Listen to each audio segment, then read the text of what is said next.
SUVs suddenly boxed in a white sedan at Whittier Boulevard and Calzona Street in Boyle Heights shortly before 11 a.m. Federal agents swarmed the vehicle with weapons drawn. When the driver refused to get out, they fired tear gas directly at the car. Fortunately, these tactics are very dangerous. There was 2 babies inside the car with their parents. Residents immediately feared the worst, believing they were witnessing an ICE raid. Some posted on social media that ICE agents had just committed a hit and run. But by the afternoon, Homeland Security pushed back, stating this was no hit and run. This was a targeted arrest of a violent rioter who punched a CBP officer. When Homeland Security investigations tried to arrest Christian Damian Serno Camacho for the assault, he attempted to flee.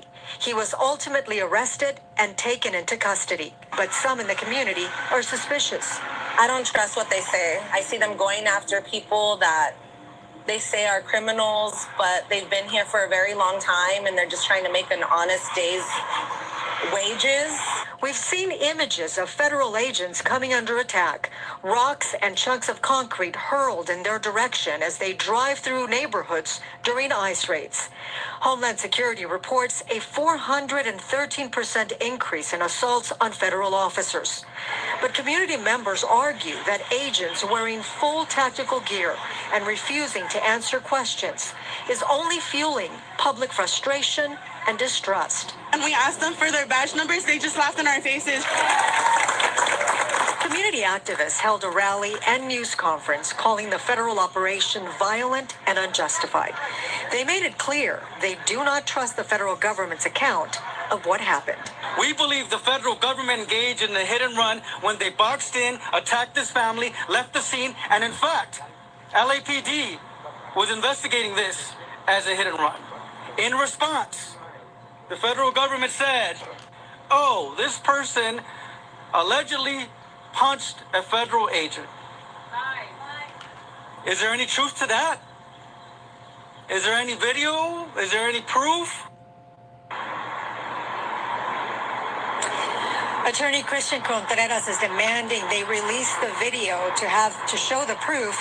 He also announced that he is planning to file a lawsuit against the federal government. Christine, Susan? Gina, this was a story that really started out in one direction this morning, got a lot of attention, and as the day played out, you got more information to help try to sort it out. Is that how it all went? That's exactly how it went. Initially, it came out as a hit and run, and it was on social media. It was, being reported that the agents committed a hit and run. And they had taken a man, and so everybody thought it was an ICE raid, and they were furious about it because there were 2 children in the car. And you can see in the video, there was tear gas that was deployed. So that was a big concern. Now everyone is saying, after there was so much outrage, Homeland Security is saying that's not what happened. He attacked an agent. And that's why he was arrested. So they're saying, okay, if that's really what happened, then go ahead and release the video because there's, everyone's got a cell phone. There's video everywhere. And in fact, I just spoke with an LAPD officer who happened to be in the area, and we were talking about this story, and he said, they have amazing facial recognition software. So that would be based on video. Right? So if there is video, and that's where they base the recognition, facial recognition, then there is video, and the community has demanded that they release it so that they can feel comfortable in believing what they're saying. Yeah, as much social media as there is out there in this day and age, with everybody posting their own stuff, there's everybody else capturing this stuff, and law enforcement talked about that. All these videos that people are posting, we see them too. So perhaps there is enough evidence that they knew exactly who this person was to follow him and track him down.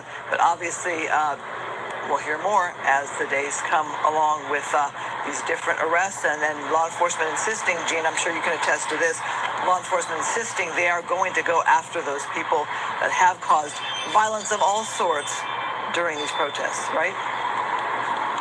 Absolutely, yes. And, the DA has already made it very clear they are going to prosecute those who are attacking the officers. There are so many people. The majority of the protesters are peaceful. But, of course,